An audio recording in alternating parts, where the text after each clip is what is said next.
telephone conversation between an employee at a pet insurance company and a customer. You have 30 seconds to look at questions 1 to 6.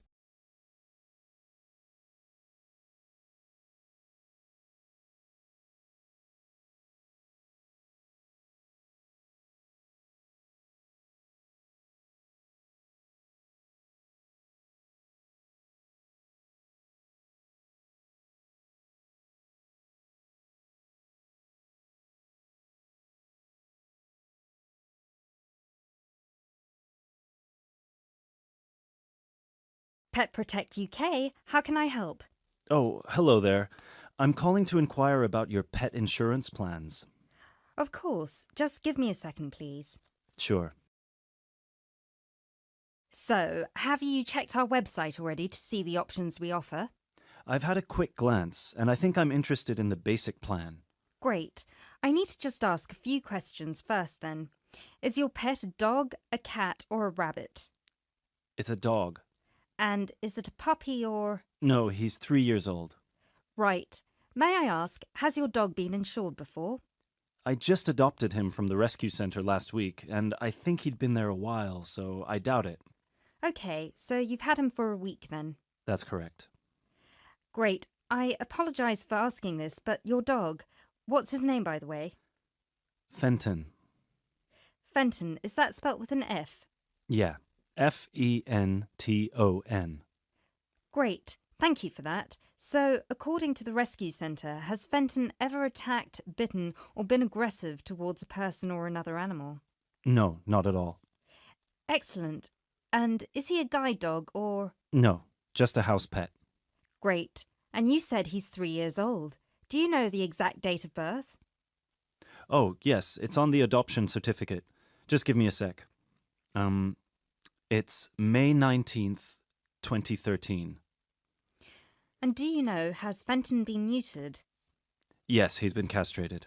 Excellent. And final question, what type of dog is Fenton? Is he a pedigree, a crossbreed, or a mixed breed? A crossbreed, I think. Right, crossbreed... Wait, sorry. What's the difference between the three? A pedigree is a dog whose parents are of the same breed. A crossbreed is from 2 different breeds, while a mixed breed is 3 or more. Then he's a mixed breed. Sorry about that. Right, no worries. So, could I take your full name, please? My name is Peter Pischinger. That's Pischinger. Right, thank you for that. And what's your address? That's 27 Cherry Drive, NW8 3HD. 3HD. And finally, a telephone number, please.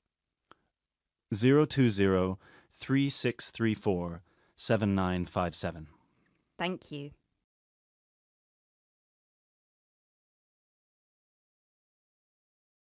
You now have 30 seconds to look at questions 7 to 10.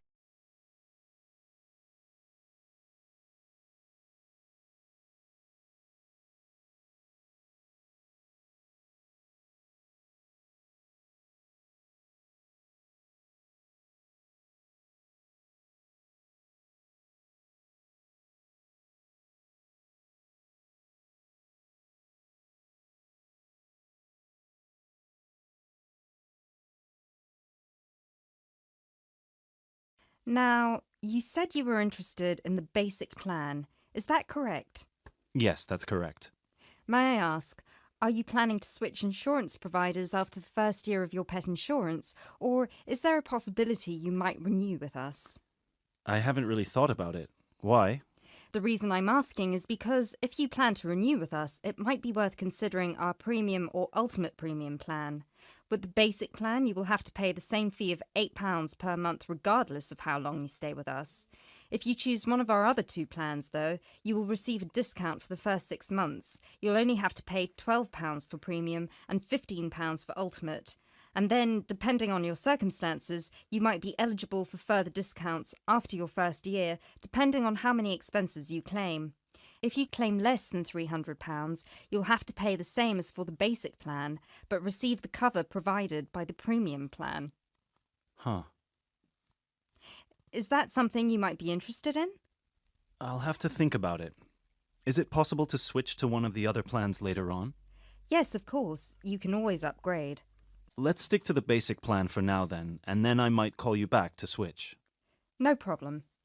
So, what happens now? Well, first we would need you to come over with little Fenton so we can have a look at his documents and medical history. We'd also need you to get him to the vet for a quick checkup. All of this is standard procedure before we can proceed with the insurance plan. And then, when all that's done, you can either set up a direct debit in person or you can call us back and do it over the phone. Right. And the basic plan will cover...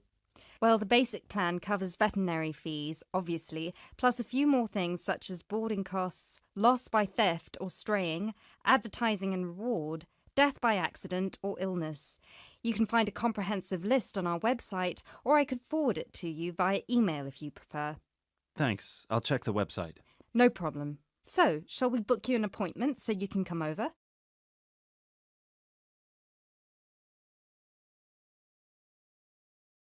That is the end of part 1. You now have half a minute to check your answers.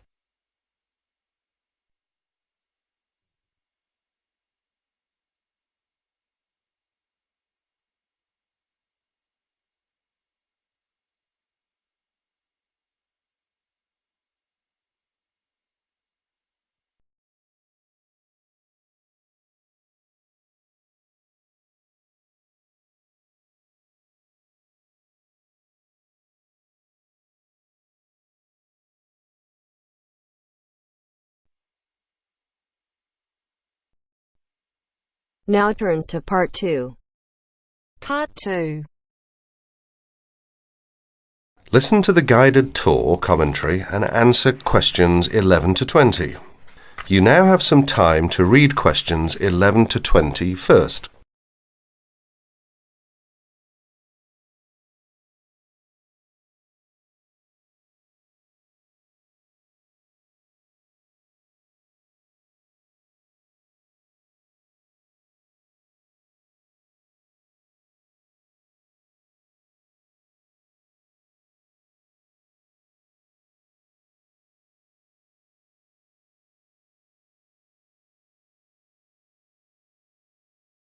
Welcome to the library tour. We'll begin our tour of this level of the library here at the entrance. Then we'll go in a clockwise direction. So, first of all, over here on the left, next to the entrance, is a touchscreen information service. These computers can be used at any time to get general information about the library and how it works. In front of the touchscreen information service are the catalogues. As you can see, it's a computerized catalogue system and it's very easy to use. The catalogues are linked up to the other libraries at the university, so make sure you check which library a book is in when you are trying to locate a particular item. Next, along here on the left, we have the circulation desk for borrowing and returning books. The returns area, the place for returned books and other items, is at the end of the circulation desk, near closed reserve. Closed reserve, as most of you probably know, is a collection of books that are in high demand, so they are on restricted circulation. If a book is on closed reserve, you can only borrow it to use within the library for 3 hours at a time. Over there in the corner are the shelves for newspapers. The library has an extensive collection of local and international English language newspapers. They are kept on those shelves for 1 month and then stored elsewhere. As we continue on our tour, around to the right, this large central section is the reference section. Reference texts cannot be borrowed for use outside the library. They must be used within the library. All these shelves in the centre of this level are the reference section. Now, the stairs here on the left lead to level 2 only. On level 2 are most of the law books. To go up to the other levels of the library, you have to use a lift. Beside the stairs are the restrooms for this floor.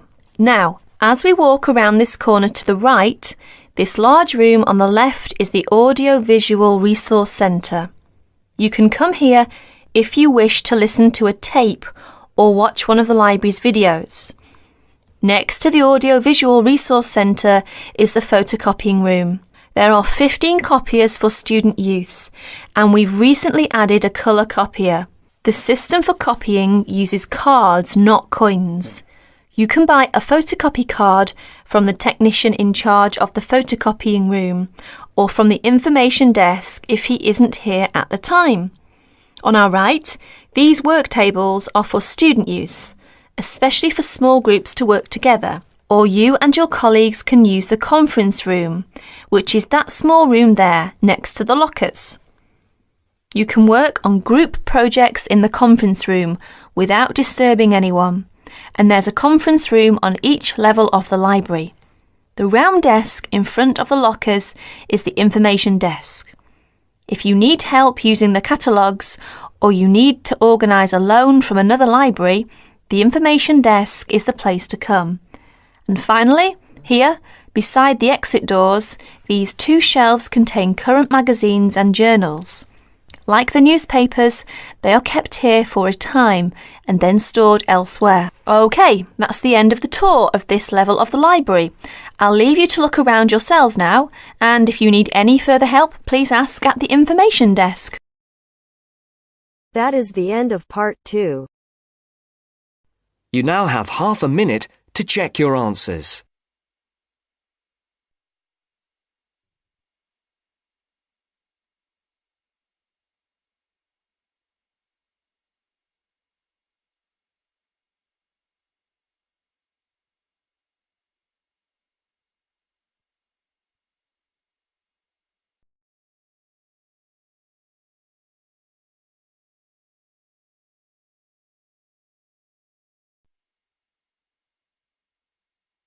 Now turns to part 3.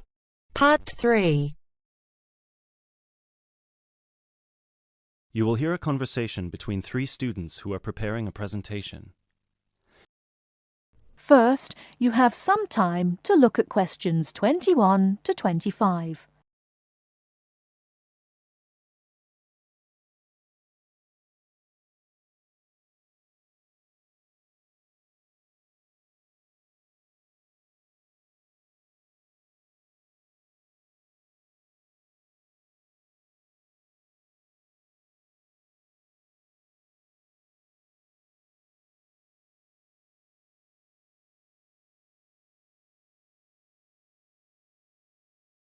Now listen carefully and answer questions 21 to 25.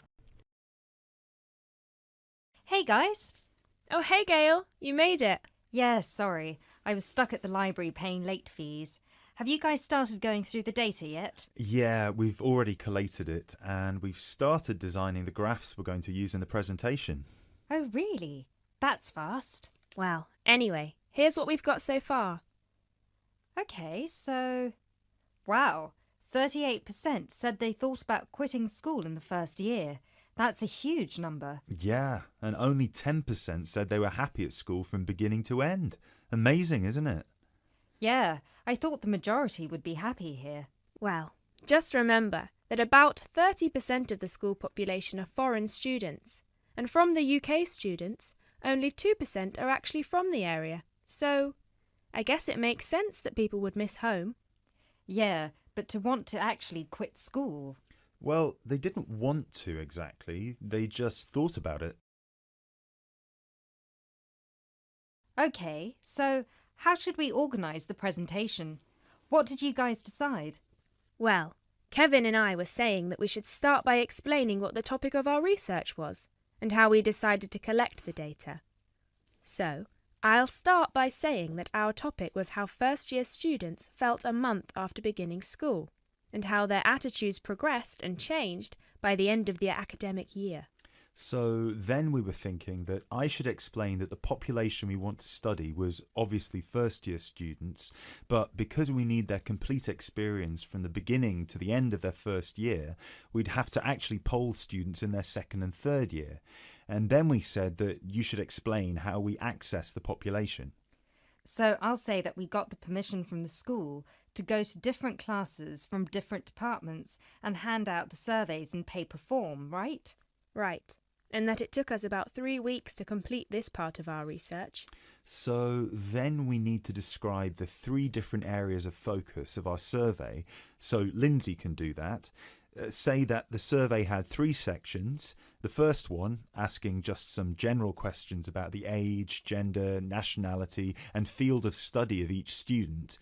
Then the second one focused on how they felt in their first 6 months at school. And the third, how they felt in the summer after their first year was complete. That sounds good.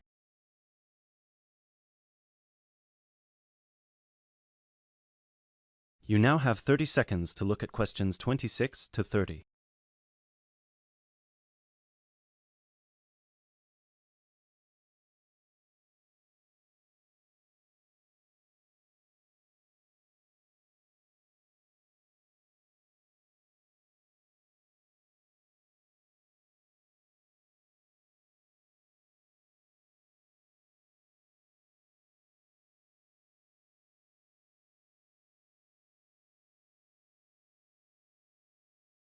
Okay, so let me see the breakdown.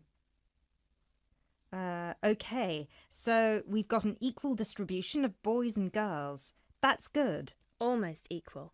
51% of the participants were boys, the rest were girls. Right, and 70% of the participants were British, while the other 30% were...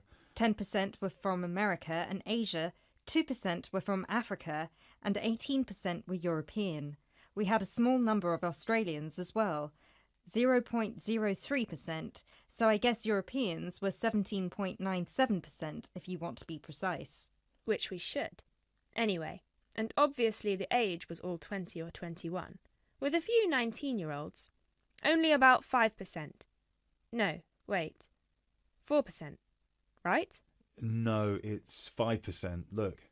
Right. Okay, so Lindsay will describe the 3 sections, and then you, Kevin, you'll describe the demographic and geographical breakdown, and You can start with the graph, and then we'll all explain the data together. Right, so we'll put this graph up on the board and explain that most students experience some form of homesickness or mild depression in the beginning of their course. But we need to point out that by the end of the year, it was only 5% that still felt like quitting school. Yeah, but remember that we didn't actually have the opportunity to interview or poll any of the students who left school, so the information we have only relates to current students, and those numbers might be bigger in reality. Yeah, I guess we need to mention that. But we did check the dropout rate for the last 2 years, and it was very low, so at the end of the day, the numbers can't be much bigger. Yeah. Anyway, so after we explain the data and we show the 3 graphs with the background information and the responses for 6 months and 1 year, we should spend some time also talking about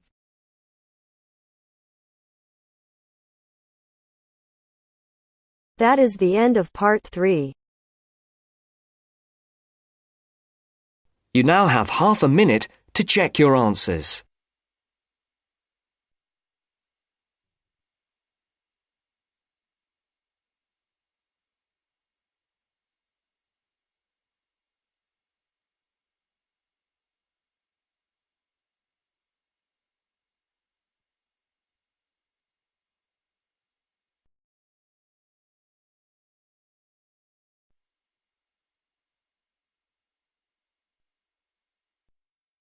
Now turns to part 4. Part 4. I'd like to talk about the changes to our leisure time, and I'll start by talking about lifestyle changes over recent years for women. First, you have some time to look at questions 31 to 40.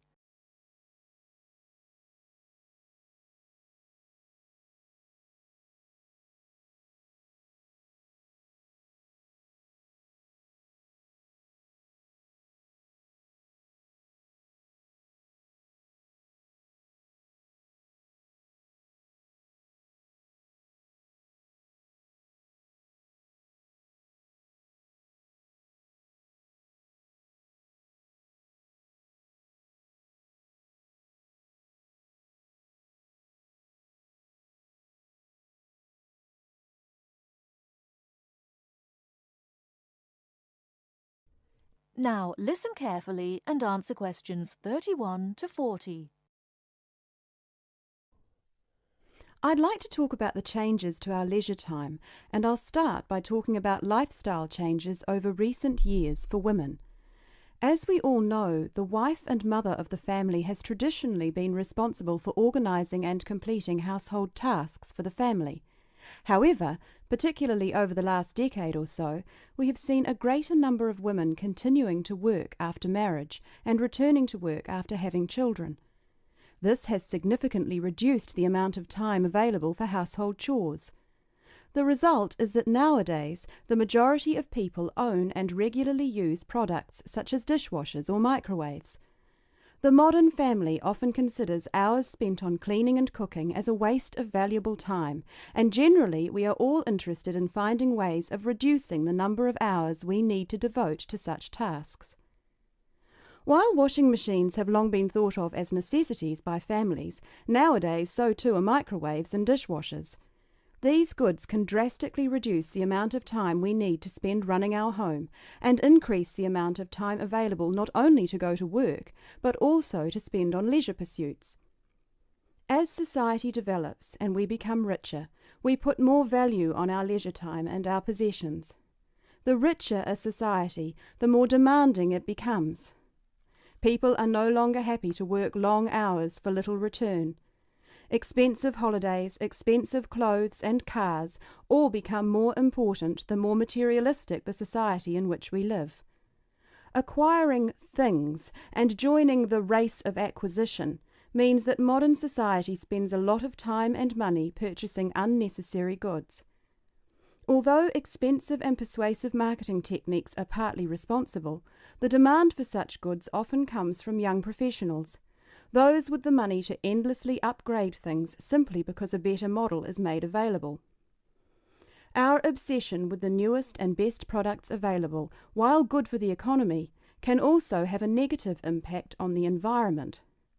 It is not appropriate to overproduce appliances and overuse electricity to keep these unnecessary appliances operating in our homes. We often forget about the damage we have done to and continue to do to the environment. Others opposed to the overuse of appliances and technology also argue that from a social point of view, over-reliance on gadgets means that people are losing the ability to be creative. Traditionally, it was considered an enviable skill to prepare meals night after night for our families. Nowadays, women are more likely to gain approval from others for their success in their careers than their ability in the kitchen. Along with microwaves have come ready-cooked meals, pre-washed vegetables, and our reliance on takeaway food when we are too busy to cook it ourselves. While there are obvious advantages and disadvantages to our increasingly active buying behaviour and changing wants and desires, it is likely that our desire to purchase labour-saving items will continue. So it is therefore inevitable that production of such goods will increase. We can only hope to educate ourselves and our children to buy goods we need, not just goods that are available, and we must also consider their environmental impact. In short, moderation is the most important word for the future. I thank you very much for coming today and listening. That is the end of part 4. You now have half a minute to check your answers.